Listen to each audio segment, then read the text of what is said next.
Counting stars to close my eyes, but I'm holding on.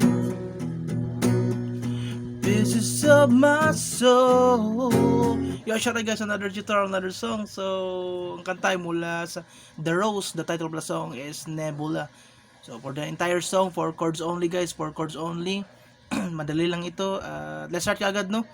Strumming, strumming. Ito muna strumming. The strumming down, down, down, down, down, down. So, kaya na bala mag-timing ha.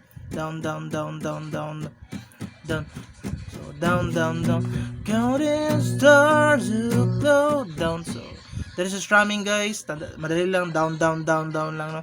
So, sa mga chords, ito mga chords, 4 chords only. B, first chord B.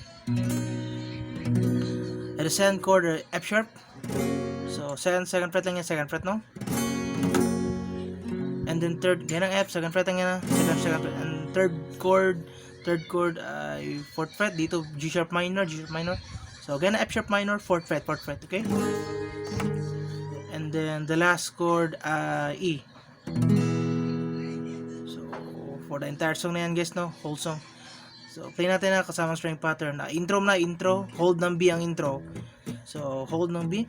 Down, down, down, down, down, down, down, down, down, down, down, down, down. That is the intro, no? Down, down.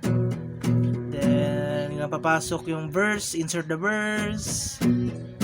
Counting stars, close my. Then F sharp, down, down, down, down, down, down, down, down, down, and then G sharp minor, 4th fret, down, down, down, down, down. Okay. Then the last chord E. Then repeat. Then the chorus part. But I'm holding on. Down, down, down, down. Whole pieces of my soul. Down, down. So, yan lang guys, no? 4 chords lang buong kata. Repeat lang yan. Ang mag-iba lang yung intro. Hold ng B lang intro. And the rest, yan. So, sa mga gusto naman ng with capo version, kung gusto niyo naman with capo version, second fret lang yan. Second fret, capo, and then the chords are A. So, second fret, no? Standard tuning ko rin. A, then E.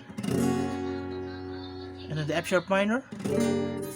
And the last chord ay D. So, play natin na with capo version naman. Second fret lang, second fret. Then, down, down, down. This star is close my E. So with capo version to ha. Then F sharp minor. Then okay. Then D. So that's all guys. No capo and with capo version. Second fret kung with capo naman. Repeat lang yan hanggang matapos ang kanta. So 2 version na yan. Full tutorial. The Rose Nebula ang title. Bye bye guys.